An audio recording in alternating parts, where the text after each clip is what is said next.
नमस्कार.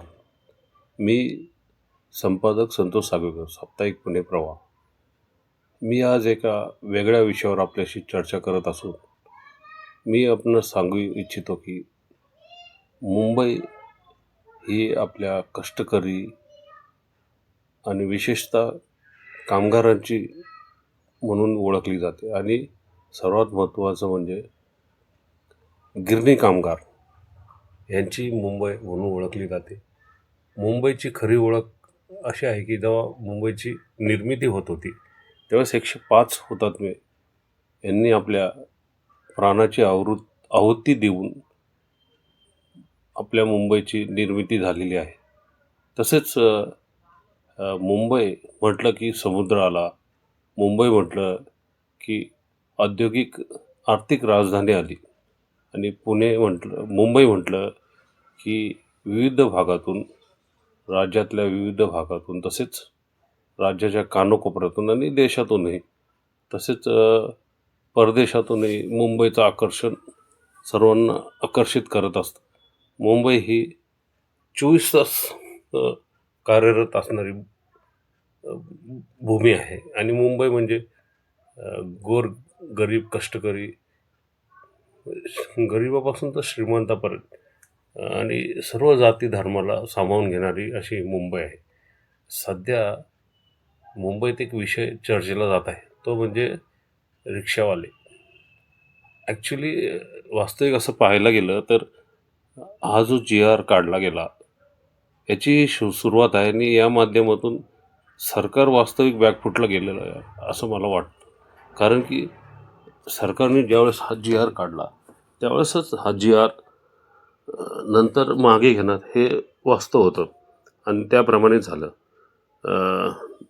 परप्रांतीयांनी महाराष्ट्र राज्यात यायचं, पैसे कमवायचे, श्रीमंत व्हायचं आणि नंतर याच भूमीच्या नावाने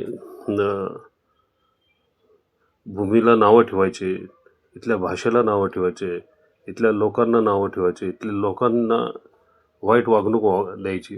असं विविध प्रकार या भागात घडले जातात. या ठिकाणी मांस मच्छी खाल्ली तरी ही कोळ्यांची भूमी आहे. वास्तविक मुंबई म्हणजे कोळी, मुंबई म्हणजे कोकणी लोकांची ही भूमी आणि मांस मच्छी आणि समुद्र असल्यामुळं मांस मच्छी किंवा मच्छी सर्वात महत्त्वाचं म्हणजे हे साधन आहे अन्नाचं म्हणजे. आणि या भागातून असणारी कोळी जमात, कोकणी जमात ही खरी ओळख आहे मुंबईची.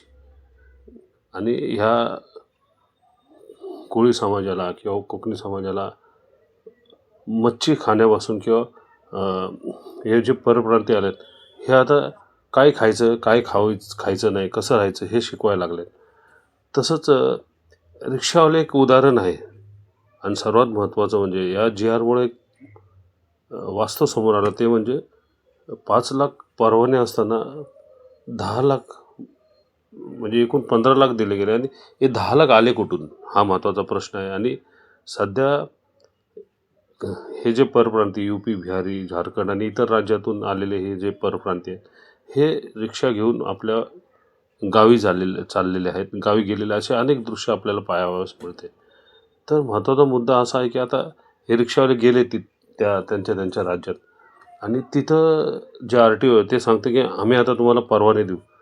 मग महत्त्वाचा मुद्दा असा निर्माण होतो की यांनी जे कर्ज काढले त्याची परतफेड कशी होईल. आणि दुसरं सर्वात महत्त्वाचं म्हणजे मुंबई ज्याप्रमाणे सर्वांना सामावून घेते, तर हा मोठा प्रश्न आहे की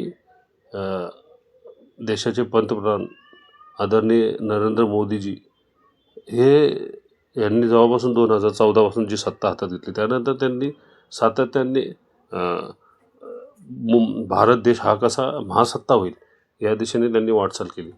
परंतु वास्तविक पाहायला गेलं तर मुंबई व्यतिरिक्त भारताचे काही ठराविक शहरं किंवा राज्य हे झपाट्याने वाढत असून आणि महत्त्वाचं म्हणजे मुंबई ही देशाची आर्थिक राजधानी आहे आणि मुंबईतून कर मोठ्या प्रमाणावर देशाला दिला जातो.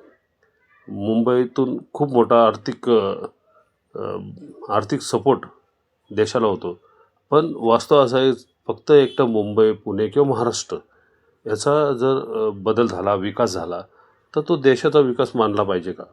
आणि सर्वात महत्त्वाचं म्हणजे महाराष्ट्र विकसित झालं, महाराष्ट्राचा विकास झाला, महाराष्ट्र पुढे वाढला आर्थिक, तर त्यांनी देशाचा विकास होणार आहे का? वास्तविक देशाचा विकास होण्यासाठी गरजेचं काय, तर भारतातील प्रत्येक राज्य हे महाराष्ट्राप्रमाणे, मुंबईप्रमाणे विकसित झाले पाहिजे.